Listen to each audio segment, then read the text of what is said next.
Smart Bourse vous est présenté par MoneyOne.fr, l'épargne qui fait du bien.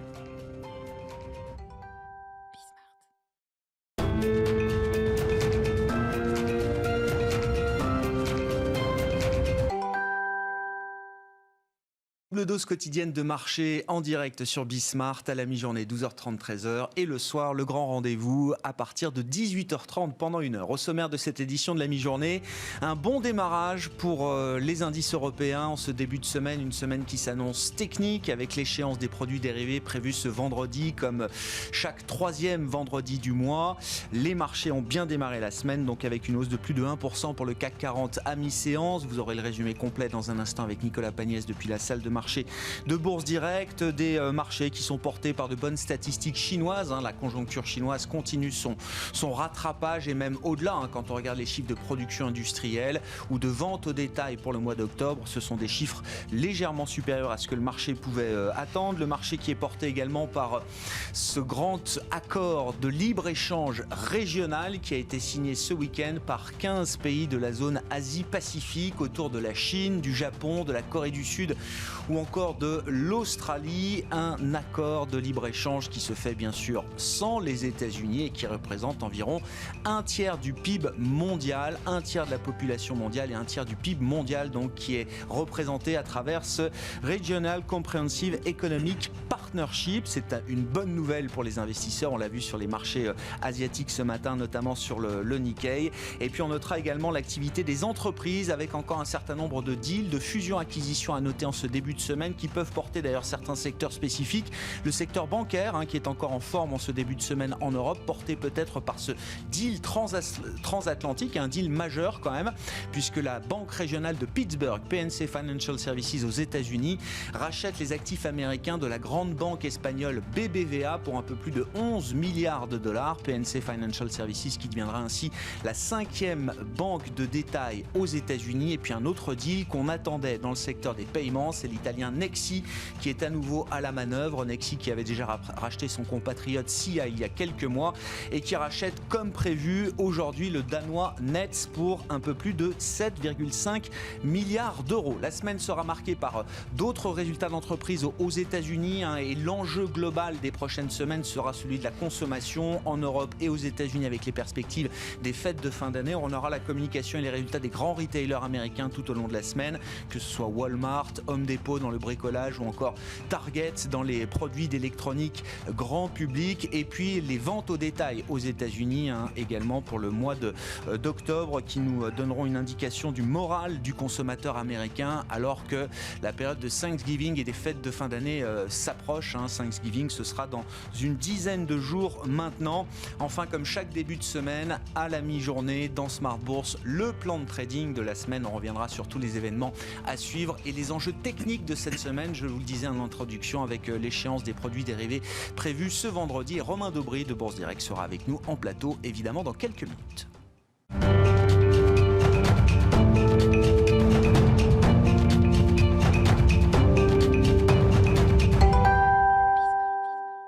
Les infos clés à mi-séance pour un bon début de semaine sur les marchés européens, c'est avec Nicolas Pagnès depuis la salle de marché de Bourse Direct. Tendance dans le vert à la mi-journée à la Bourse de Paris. Le CAC 40 semble vouloir poursuivre sur une tendance haussière en ce début de semaine, portée toujours par les espoirs d'avancer en matière de vaccins, mais surtout par les places de marché asiatiques. Celles-ci clôturaient toutes dans le vert ce matin, le Nikkei gagnant plus de 2%, le CSI 300 qui rassemble les plus grosses capitalisations des places de marché de Shanghai et de Shenzhen progressait de près de 1%, tandis que la bourse de Hong Kong s'approche elle aussi des 1% en clôture. Une tendance dictée tout d'abord par des chiffres encourageants. En Chine, la production industrielle en octobre gagne près de 7%, tandis que les ventes au détail, elles, s'apprécient de 4,3%. Le PIB du Japon progresse, lui, de 21,4% au troisième trimestre sur un an, un rebond plus élevé qu'attendu. Mais l'espoir des investisseurs asiatiques vient également de l'accord de libre-échange conclu ce week-end entre 15 pays d'Asie, nommé Partenariat économique régional global. Celui-ci regroupe donc 15 pays parmi lesquels la Chine, le Japon, la Corée du Sud, Sud, le Vietnam ou encore la Nouvelle-Zélande. Un accord qui crée la plus grande zone de libre-échange dans le monde, représentant pas moins de 30% de l'économie mondiale et 2 milliards de consommateurs. Un accord vu par beaucoup comme un moyen pour la Chine de réduire sa dépendance vis-à-vis des économies occidentales et notamment des États-Unis dans un contexte de guerre commerciale. États-Unis qui avaient d'ailleurs amorcé depuis de nombreuses années une tentative similaire dans la région au sein d'un accord transpacifique, mais duquel s'était finalement extrait Donald Trump, privilégiant des accords bilatéraux. Donald Trump qui, selon Bloomberg, envisagerait de prendre de nouvelles décisions à l'encontre de la Chine avant la fin de son mandat, décisions qui pourraient venir entraver le champ d'action de Joe Biden. Donald Trump qui a par ailleurs concédé à demi-mot une victoire de Joe Biden ce week-end sur Twitter avant de se reprendre. Du côté des valeurs à présent, à la Bourse de Paris, Alstom lance une augmentation de capital de 2 milliards d'euros afin de financer le rachat de Bombardier Transport, mais aussi plusieurs informations non officielles qui circulent depuis le début de la matinée. Tout d'abord, Nissan qui pourrait selon Bloomberg vendre sa participation de 34% dans Mitsubishi Motors, une cession qui ne serait pas sans conséquence dans l'alliance Renault-Nissan. Du côté d'Unibail Rodamco Westfield, c'est le journal du dimanche qui estime que le président du directoire Christophe Cuvillier pourrait démissionner dans les prochains jours suite à l'élection de Léon Bressler au conseil de surveillance du groupe. Léon Bressler qui, on le rappelle, a réussi avec Xavier Niel à contrer le projet d'augmentation de capital voulu par l'actuelle direction du groupe. Et dans le secteur des télécoms, Stéphane Richard, le PDG d'Orange, aurait déclaré au Financial Times qu'il est ouvert à un rapprochement avec certains de ses concurrents afin de créer un géant européen des tours mobiles. Voilà pour les valeurs. On regarde rapidement du côté des matières premières. Le pétrole s'apprécie ce matin au-dessus des $43. L'once d'or juste en dessous des $1 900, tandis que sur le marché d'échange, l'euro-dollar se situe, lui, juste en dessous des 1,1850 $ pour 1 euro. Nicolas Pagnès avec nous en fil rouge tout au long de la journée sur Bismart depuis la salle de marché de Bourse Direct.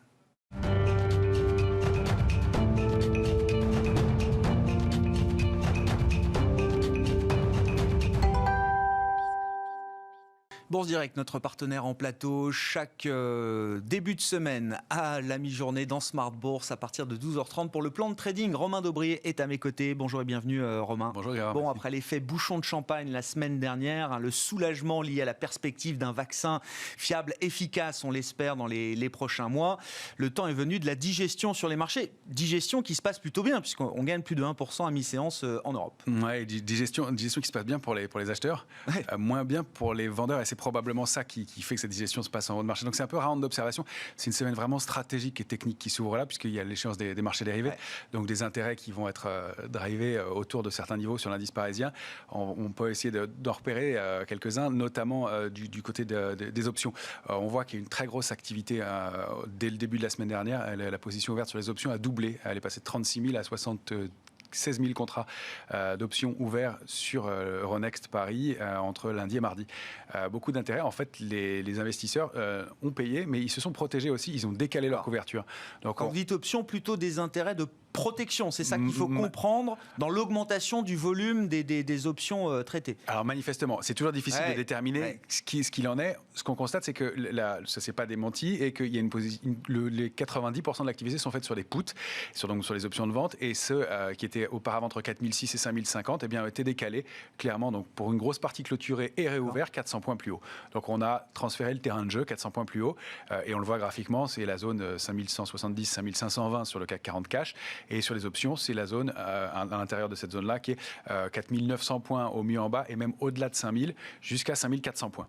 Donc, on se laisse porter par le marché et on se protège et on remonte les protections au fur et à mesure que le marché monte. Exactement, c'est ça. Et on constate que effectivement cette zone basse qui était 5350 jeudi a été rehaussée à 5400 points vendredi. Et on constate que le petit trou d'air de jeudi a été vite gommé. On a perdu jusqu'à 2%, 2,10% sur le CAC 40 et on est déjà sur les plus hauts de la semaine dernière à nouveau. On voit que c'est plus difficile d'accélérer. Ce qui se passe, c'est que la configuration globale sur les indices est d'arriver sur des points hauts majeurs, que ce soit sur le S&P qui forme un nouveau plus haut, mais on voit que ça patine un peu. Sur le Dow Jones, c'est la même chose, mais avec une grande bougie hebdomadaire d'indécision. C'est une bougie avec des grandes mèches de chaque côté et un tout petit corps en haut de marché. Ça ne traduit pas un retournement de marché, mais une indécision. Donc il va falloir consolider, confirmer tout ça, ce qui est assez logique après 20% de hausse pour le CAC 40 en 8 jours. Et juste avant cette échéance mensuelle, très souvent, ce sont quand même aussi des moments importants, des moments clés pour les investisseurs. On a envie de tenir ses positions jusqu'à l'échéance et on verra ce qui se passe ensuite. C'est ça. Il arrive très souvent qu'il y ait une accélération ou une stagnation ou une accélération. On va essayer de déchiffrer les intérêts et que la semaine suivante soit assez significative pour la construction ou pas de nouveaux intérêts. On l'a vu depuis le début de l'année, depuis septembre dernier, il y a eu beaucoup de mouvements qui sont produits juste après l'échéance. Ce qui est à mettre aux côtés de la prudence, là, c'est que du côté sur le futur CAC 40, dont justement la lecture de la position ouverte montre qu'on était à 250 000 contrats ouverts avant l'annonce de Pfizer lundi dernier. On est monté rapidement à 285 000 contrats, donc 35 000 contrats ouverts en 2 séances, c'est pas mal, c'est beaucoup. Compte tenu de l'ampleur du mouvement, c'est pas gigantesque, mais il y a eu beaucoup de rachat de short qui explique le volume un peu moindre. Ceci dit, il y a eu tout de suite des prises de bénéfices et dans les 3 jours qui ont suivi, le nombre de contrats ouverts a descendu de 285 000 sur l'échéance en cours à 240 000 à vendredi soir. Donc beaucoup de prises de bénéfices rapidement et on voit que les acheteurs qui ont le côté la spéculation est assez vite sortie. Des mouvements encore très tactiques. Encore tactiques, assez rapides et on pourrait penser qu'ils se sont laissés porter pour l'échéance. Le jeu est ouvert, ça ne veut pas dire que ça glisse et on pourrait continuer à tirer un petit peu, à payer un peu et à bloquer les vendeurs qui sont en peine pour se déboucler et se racheter et tirer. Donc on a des niveaux. Donc là, la zone, c'est 5424, 5454. Il y a une trentaine de points de chaque côté. On a été voir 30 points plus bas ce matin. 30 points plus haut, c'est possible. Ça donne 5484. Et il y a une zone cible qui, à mon avis, est intéressante, 5516, 5520, que ce soit sur le futur ou le cash, qui est vraiment une zone cible intéressante qui pourrait être une zone d'extension pour aller étouffer, étrangler un peu les vendeurs coincés. Et on voit qu'avec un intérêt qui ne se dément pas sur pas mal de valeurs et pas mal de secteurs. Et justement, qu'est-ce qu'on peut dire des intérêts sectoriels, là, du rapport de force entre les secteurs qui sont revenus des enfers, entre guillemets, ces dernières semaines, ceux qui étaient les leaders et qui profitent, ou en tout cas qui subissent un momentum un peu moins fort aujourd'hui? Où en est le rapport de force? Ça se confirme, il y a eu pas mal de flottements la semaine dernière, d'aller-retour, de rotation contre rotation, on le disait. Là, ça se confirme aujourd'hui, on voit que ce sont les secteurs en retard qui payent, les values toujours, très nettement. Après, il y a des petites choses qui se commencent à se dessiner. Les secteurs forts précédents, donc luxe, santé, techno, je parle de l'Europe, stagnent et c'est plutôt bon signe. Les secteurs vraiment value continuent à payer, et on le voit aujourd'hui avec le secteur bancaire qui déclenche, alors sous forme de valeur individuellement, le palmarès est un peu en train de s'éclater et c'est ça qui est intéressant. Et il va falloir observer ça dans le courant de la semaine et surtout dans la semaine qui suit l'échéance des marchés dérivés, de voir quelle valeur tire le mieux leurs épingles du jeu. On voit que Renault plus que Peugeot, même si les parcours sont intéressants dans les deux cas. Voilà, il y a des valeurs qui individuellement vont commencer à mieux performer, la Société Générale, mieux que la BNP ou que le Crédit Agricole. On entre peut-être dans une phase un peu plus discriminante, c'est ça, du point de vue sectoriel, même au sein d'un même secteur. Exactement. La semaine dernière, c'était brutal, on a tout payé un peu sans discernement. C'était des paniers, beaucoup de paniers, c'est ça qui a été traité. Il fallait rentrer dans le marché, racheter les shorts, ça a été assez brutal. Maintenant, on fait un peu plus de sélection. Voilà. Il y a un secteur qui, en revanche, à mon avis, se porte mieux que les autres, c'est le secteur, alors on dit travel and leisure, c'est plutôt l'aviation globalement qui tire mieux son épingle du jeu. Oui, l'industrie aéronautique, même précisément, c'est ça. Exactement, au sens large. Et donc avec Airbus, Safran et Thales qui, à mon sens, présentent des configurations graphiques plus intéressantes que les autres, avec un potentiel de hausse à confirmer, mais qui, dans les semaines à venir, est de l'ordre encore d'une vingtaine de %. Qui ont marqué leur point bas. Ce secteur a marqué son point bas, sans doute. Manifestement, voilà. Et les structures en place donnent des possibilités de continuation haussière. Alors encore une fois, ça se joue sur une semaine d'échéance de marché dérivé, donc c'est tactique, c'est compliqué, mais oui, probablement, ils ont marqué leur point bas. Dans l'agenda, alors l'échéance trimestrielle, mensuelle, ce vendredi, un événement de marché toujours important. Ça, c'est pour la partie technique. Au-delà, est-ce qu'il y a des événements particuliers à noter qui vont être, pourquoi pas, des drivers pour les investisseurs? Des éléments de l'inflation, les ventes au détail aux États-Unis, l'indice des prix à la consommation, donc ça sera mardi. Mercredi, l'indice des prix à la consommation en Europe. Ça va être à regarder. On voit que le marché n'y est plus très sensible en ce moment. C'est des surprises qui pourraient faire décaler. Et puis des éléments du côté du logement aux États-Unis, mercredi et jeudi, avec les permis de construire et les ventes de logements. Ça va être le calendrier, donc autant dire un peu maigre compte tenu de ce qu'on vient de connaître. Ce qu'on surveillera, c'est surtout le côté micro, effectivement, pas mal de publications. Il y a Walmart. Vous parliez des ventes au détail aux États-Unis, ça va être la semaine des grands distributeurs, de la grande distribution américaine en matière de publication. Oui, tout à fait. Il y a notamment Walmart et Home Depot demain. Ça va être important. Quelques petites valeurs, sorties du CAC aussi en France. Donc il va toujours y avoir un peu d'animation du côté des titres individuellement. Là, on va commencer à trier un peu plus sur le marché, mais ça va être intéressant et stratégique aussi de voir ce qui s'est passé. Et puis peut-être, pourquoi pas, des évolutions sur le Brexit. Encore une semaine clé en matière de négociation, une de plus.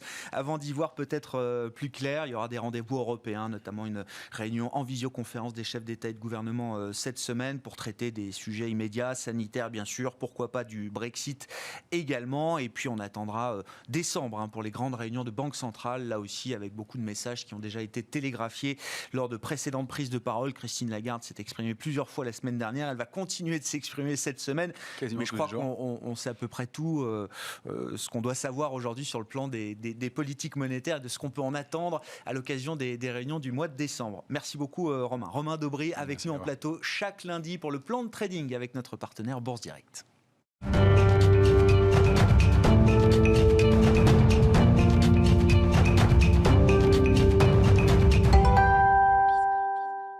Les enjeux américains de la semaine, on en parle chaque lundi à la mi-journée dans Smart Bourse sur Bismart avec Thomas Koester qui est avec nous à distance depuis Genève, économiste senior en charge de suivre les États-Unis chez Pictet Wealth Management. Bonjour à vous Thomas, merci d'être avec nous comme chaque lundi. On le disait avec Romain Daubry en plateau, effectivement un des enjeux de la semaine et des prochaines semaines pour les États-Unis, pour l'Europe également, ça va être la grande période de consommation des fêtes de fin d'année. Thanksgiving est dans 10 jours aux États-Unis. Thomas, quel est l'état d'esprit du consommateur américain, sachant que si l'élection est globalement derrière nous, l'épidémie est encore devant nous aux États-Unis? Oui, tout à fait. Il y a un vrai risque sur la consommation aux États-Unis au mois de novembre et au mois de décembre, puisqu'il y a ce coronavirus, les infections montent en flèche. Il y a des nouvelles mesures de confinement dans plusieurs États. On peut citer par exemple le Michigan qui vient de refermer les restaurants et aussi les écoles. New York elle-même est très proche de la fermeture des écoles à cause d'une montée des cas de coronavirus. Bref, ça s'annonce compliqué pour la fin d'année et surtout qu'au niveau budgétaire, ça continue de coincer au Congrès. Il semblerait qu'il n'y ait toujours pas d'accord pour une extension des aides gouvernementales et donc il y a potentiellement un problème au niveau des revenus agrégés pour la macro américaine d'ici la fin de l'année. Quel est l'état d'esprit du consommateur dans ce contexte, Thomas? J'ai vu qu'il y avait l'enquête réalisée tous les mois par l'Université du Michigan, notamment sur le moral des consommateurs américains qui a été publiée vendredi. Qu'est-ce qu'on peut attendre du relais de consommation là, en cette fin d'année aux États-Unis?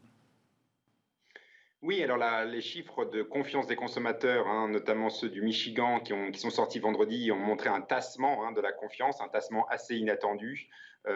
On voit aussi notamment que les indicateurs liés au futur, liés à la confiance future s'érodent. Or, c'est ces indicateurs-là qui sont liés à la confiance qui sont le mieux corrélés à la consommation. Donc, il faudra regarder de très près les chiffres de consommation qui vont sortir demain. Ce sera des chiffres concernant le mois d'octobre.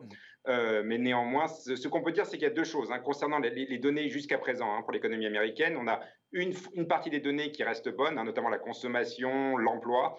Une autre partie, et là c'est plutôt les données big data type Google, qui montrent déjà un ralentissement de l'activité économique. Et donc la question c'est qui croire, et donc demain le chiffre de consommation sera particulièrement important pour savoir si on va plutôt, qui a raison dans les données économiques américaines. Ouais. On verra ce que nous disent aussi les grands retailers qui publieront pour la plupart d'entre eux cette semaine et qui seront évidemment, j'imagine, interrogés sur les tendances de fin d'année et l'appétit de consommation de leurs clients. On peut citer Walmart qui publiera ses résultats dès demain, je crois. Home Depot également, on aura Lowe's, Target ou encore Macy's en fin de semaine, Thomas. L'événement majeur de ce début de semaine, c'est quand même l'idée que les accords de libre-échange ne sont pas morts, mais ils sont de plus en plus régionaux. Et c'est le cas notamment de ce grand accord régional, le RCEP, le Regional Comprehensive Economic Partnership, qui a été dealé ce dimanche par 15 pays d'Asie-Pacifique autour de la Chine, du Japon, de la Corée du Sud, de l'Australie, et évidemment qui met en lumière l'absence américaine aujourd'hui dans ce type d'accords régionaux dans le Pacifique, Thomas. On avait déjà en tête que Donald Trump était sorti du Trans-Pacific Partnership au début de son mandat.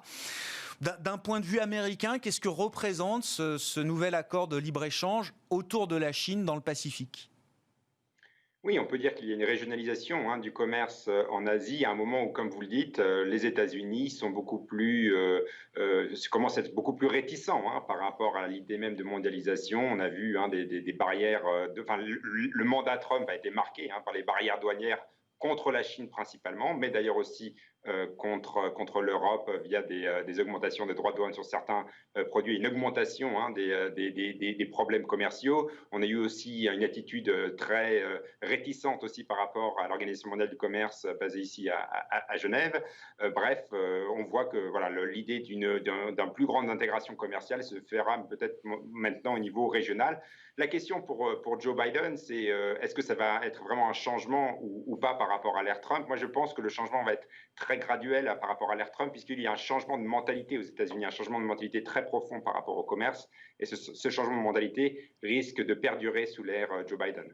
C'est-à-dire, Thomas, qu'est-ce qu'on peut attendre de Joe Biden sur le plan du commerce international? Qu'est-ce qu'il ne faut pas attendre de Joe Biden?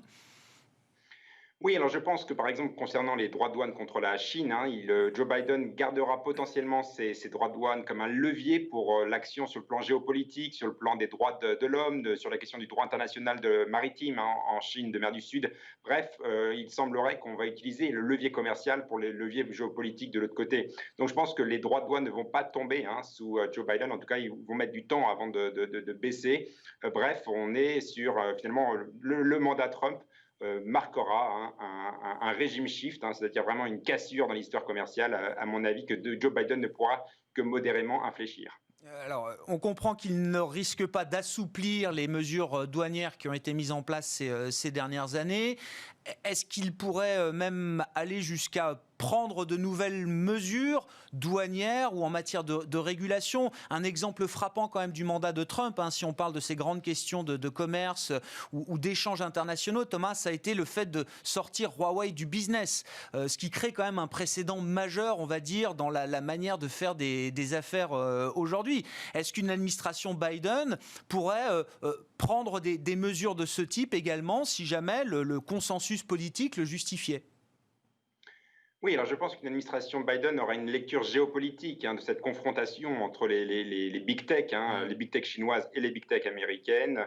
Cette lecture géopolitique fera certainement qu'il sera assez peu probable de voir toutes les mesures qui ont été mises en place sous l'ère Trump être enlevées. Donc je pense qu'en effet, on va sur une tension persistante. Alors certes, pas de nouveaux droits de douane sous Joe Biden, en tout cas pas initialement, mais en tout cas, on a une panoplie de questions géopolitiques qui peuvent refaire surface et donc contaminer les questions commerciales et les questions de technologie.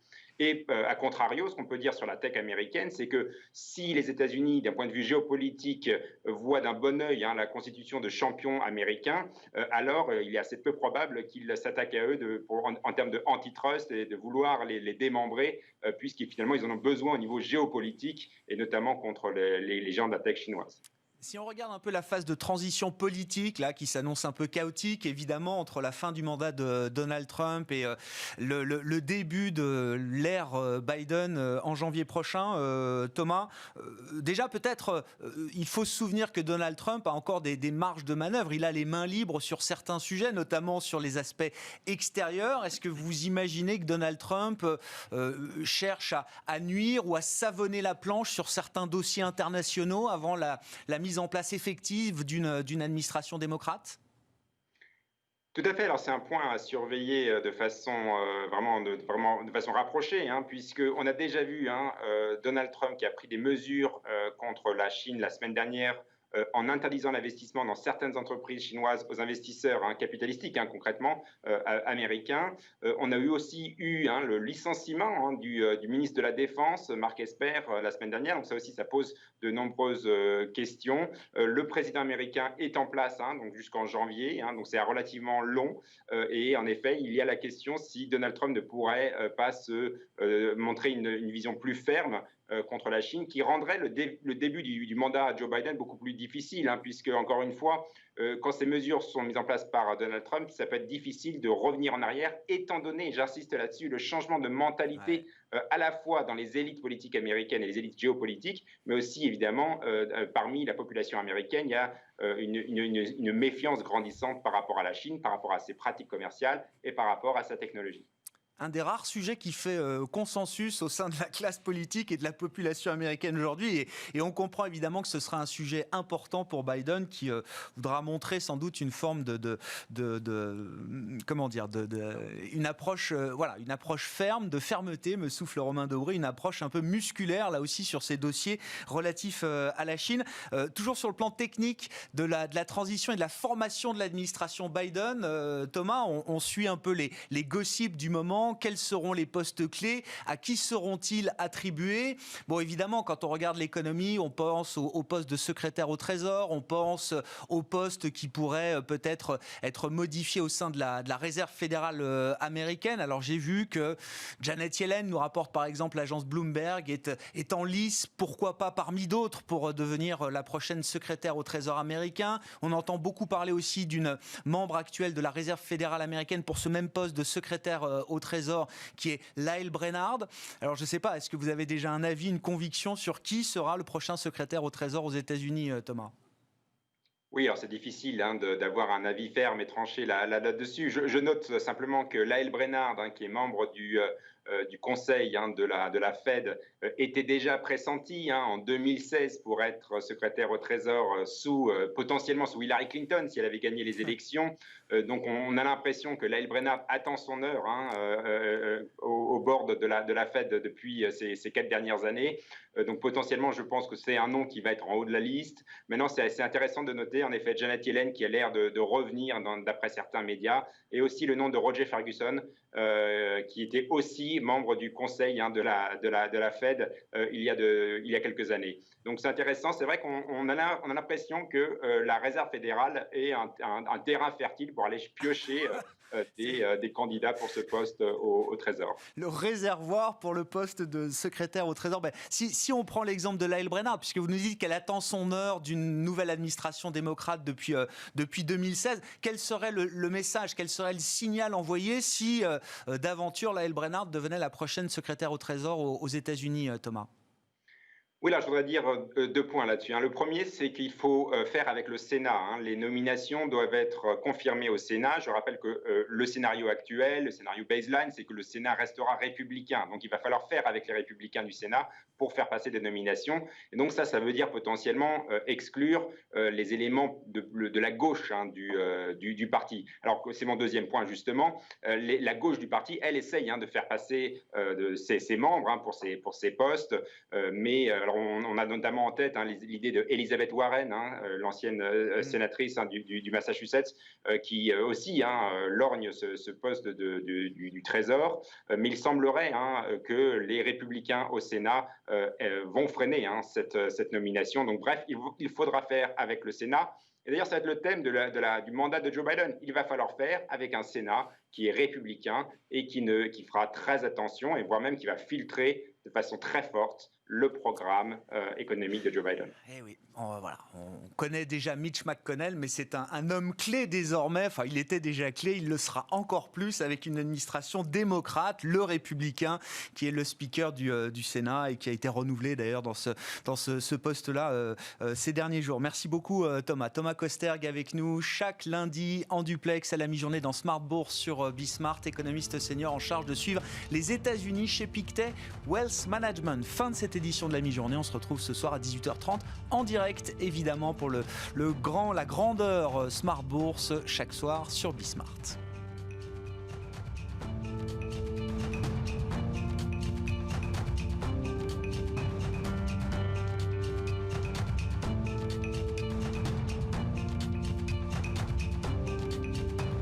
C'était Smart Bourse avec MoneyOne.fr, l'épargne qui fait du bien.